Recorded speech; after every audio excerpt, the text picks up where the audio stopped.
Ustaz, ini pertanyaannya bagus.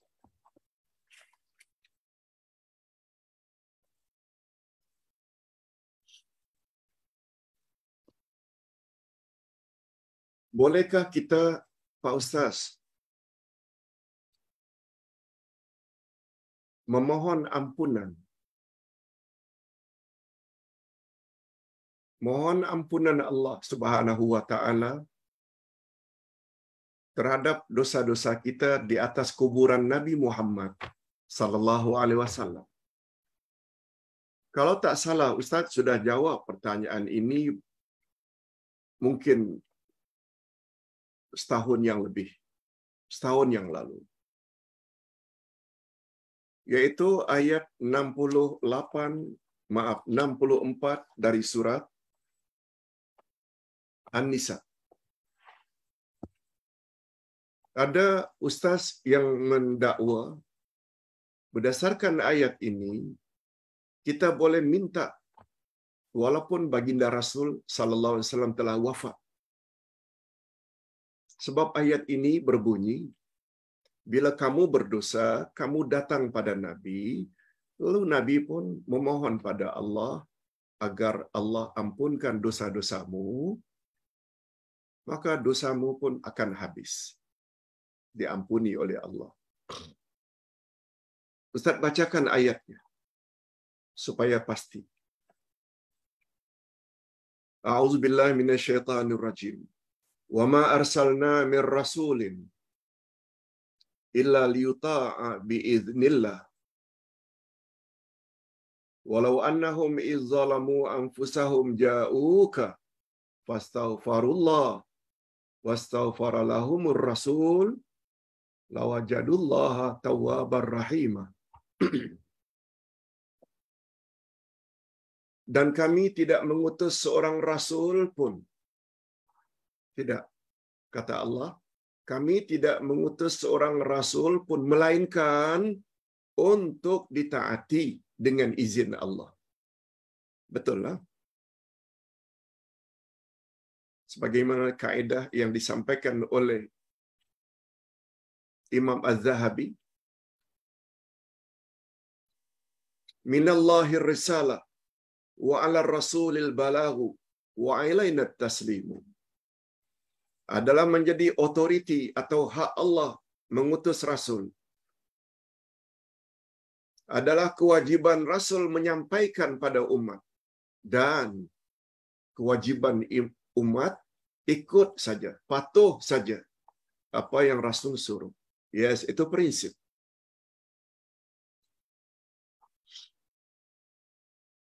Jadi sikap Yahudi yang mempertikaikan Allah mengangkat Nabi Muhammad sebagai rasul, itu namanya sikap orang kurang ajar. Orang yang tidak ada adab. Mereka pula yang menetapkan siapa rasul terakhir. Mereka tak setuju Allah angkat Muhammad yang mereka anggap sebagai low class. Orang Arab itu low class sebab mereka sudah declare the chosen one. Mereka lah yang paling baik. Kita tak boleh. Walaupun orang Melayu tak boleh kata mengapa tidak angkat orang Melayu. Tak boleh. Itu maksudnya minallahir risalah. Adalah menjadi hak Allah menetapkan siapa yang menjadi rasulnya. Yes. Wa 'alar rasulil balaghu. Tugas rasul menyampaikan saja kepada umatnya. Sebabnya Allah sebut dalam surat Al-Kahfi ayat 29, wa qulil haqqu mir rabbikum. Katakan saja hai Muhammad, kebenaran yang engkau sampaikan itu datangnya dari Tuhanmu. Engkau tinggal menyampaikan saja. Faman syaa'a falyu'min wa man syaa'a falyakfur. Setelah aku sampai kebenaran, siapa yang mau beriman silakan beriman. Siapa yang ingin menolak kufur, kafir, silakan kafir. Tugas Rasul menyampaikan saja. Samalah dengan tugas pendakwah, menyampaikan saja. Setuju, tak setuju, itu urusan masing-masing. Nah, yang ketiga, wa alaina taslimu. Tugas kita terima saja apa yang Rasul sudah sampaikan. Jangan bangkang. Dengan kata lain, bersikaplah sami'na wa ata'na. Okey, kembali kepada ayat. Apa ayat cakap? 64 An-Nisa. Kami tidak mengutus seorang rasul pun melainkan untuk ditaati dengan izin Allah. Betul lah. Rasul tak boleh sampai suka-suka hati. Semuanya atas arahan Allah. Okey. Yang jadi pertanyaan ini, sesungguhnya jikalau kamu menganiaya dirimu, iaitu telah berbuat dosa, sekiranya kamu telah melakukan dosa, iaitu umatnya telah berbuat dosa, lalu umat yang telah berbuat dosa datang kepadamu, hai Muhammad, lalu memohon ampun kepada Allah. Mereka minta ampun pada Allah, dan Rasul pun memohon ampun untuk mereka. Tentulah mereka mendapati Allah Maha Penerima taubat lagi Maha Penyayang. Hadirin dan hadirat, di sini perlu kepada tafsir, terjemah maknawiyah. Apa dia?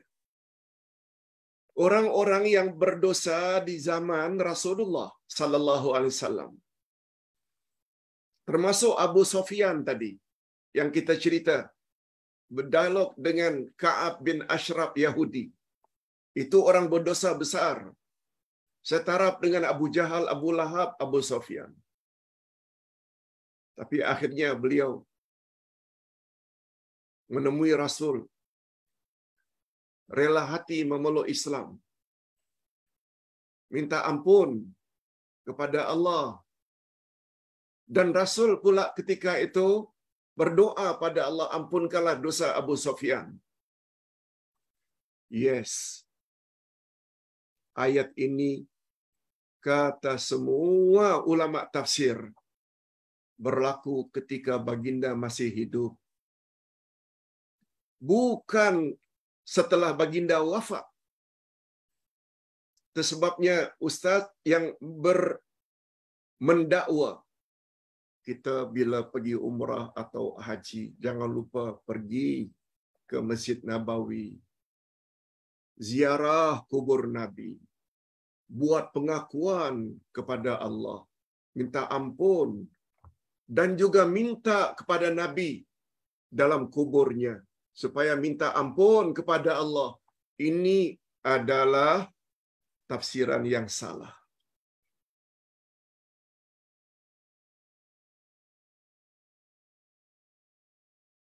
Yang dimaksudkan oleh ayat ini adalah ketika baginda masih hidup. Itu sebabnya tawasul ini ada 3. Tawasul yang dibenarkan.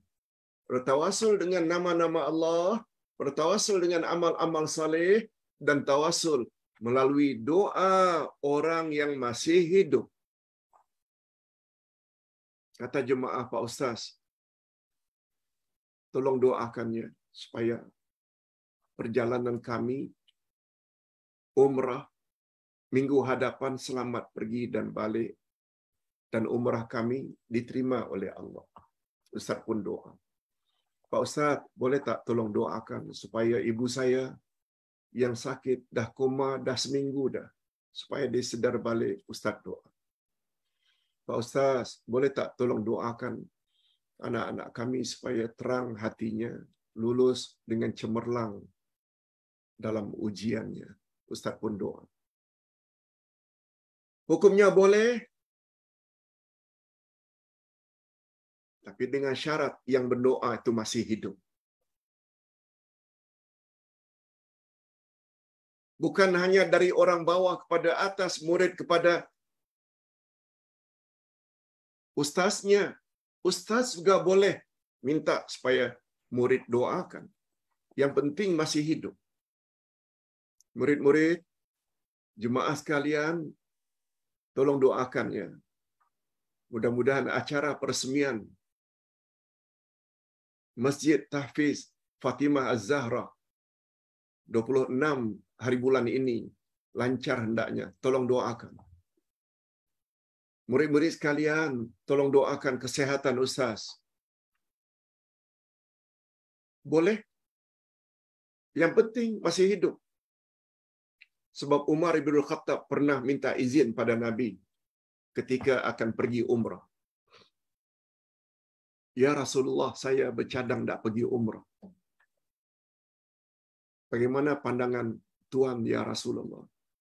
Nabi hanya jawab, silakan wahai Umar, walakin, tapi la tansani fi du'aik. Istilah orang-orang dulu kalau meminta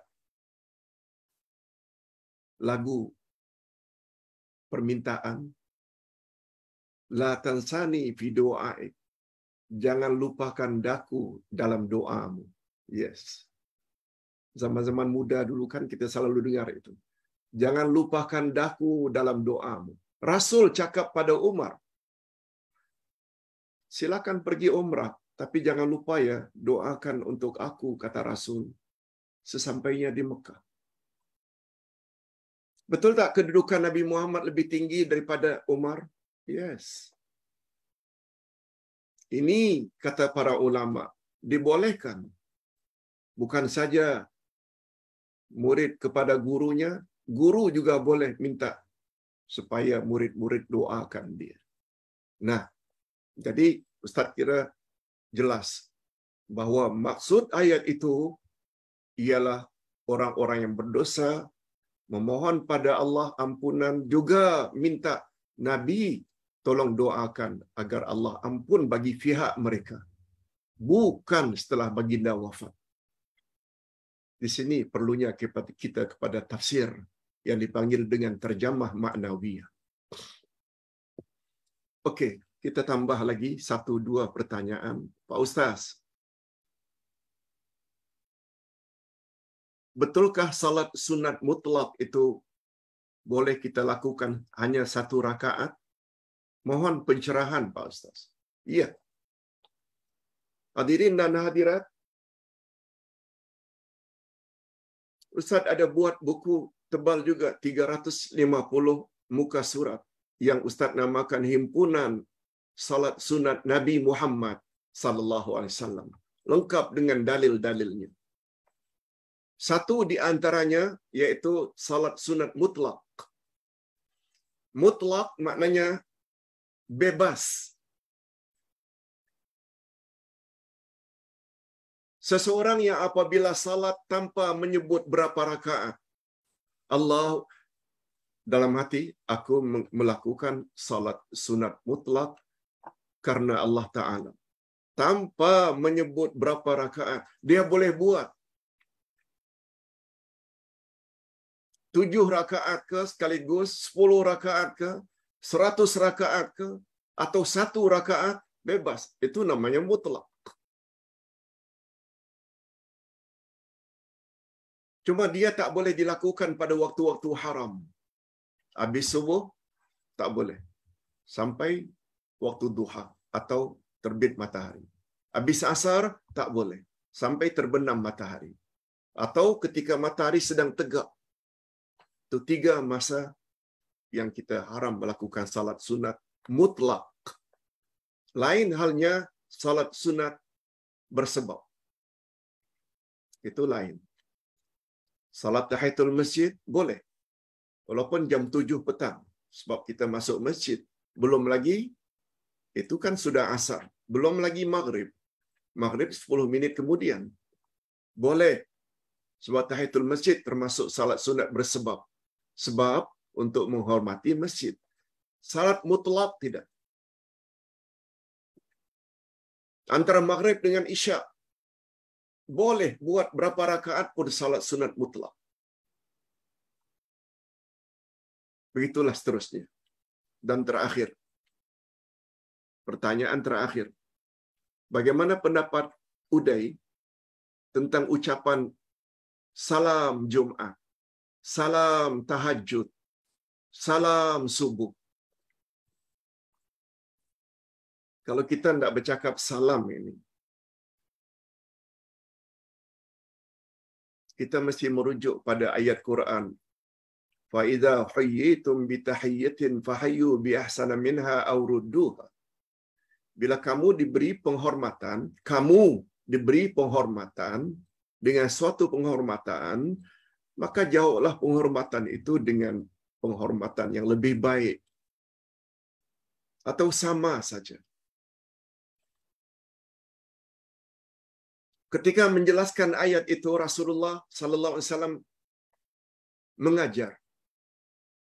Yang dimaksudkan oleh ayat itu ialah apabila seseorang memberi salam kepadamu, maka jawablah salam itu dengan yang lebih baik. Atau jawablah salam itu serupa sebagaimana kamu diberi salam.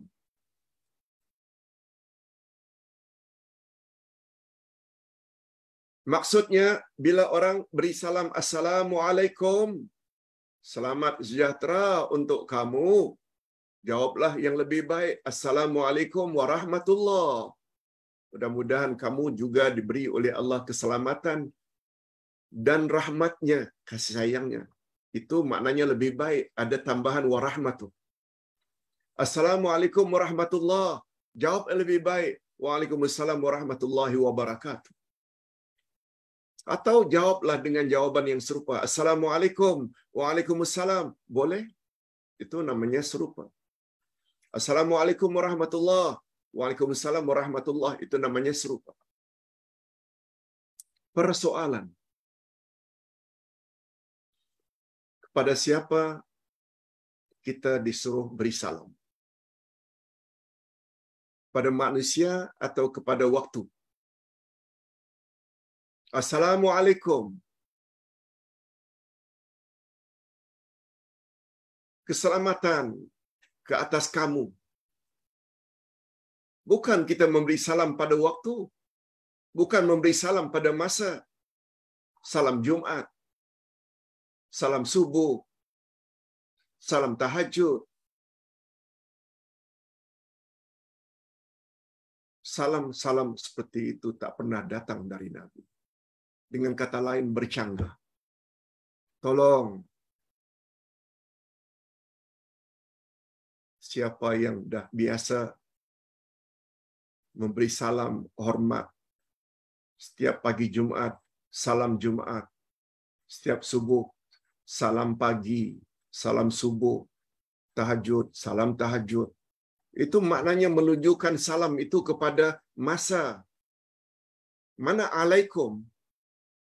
Sepatutnya ke atas kamu keselamatan, dan cara yang terbaik adalah cara yang telah diajar oleh Nabi sallallahu alaihi wasallam. Malah kita berani mengatakan selamat pagi, selamat petang, selamat malam. Tak boleh challenge, tak boleh cabar dengan apa yang diajar oleh Nabi. Assalamualaikum warahmatullahi wabarakatuh. Ini saja yang dapat Ustaz sampaikan dulu. Mengingat masa yang tidak mengizinkan, kita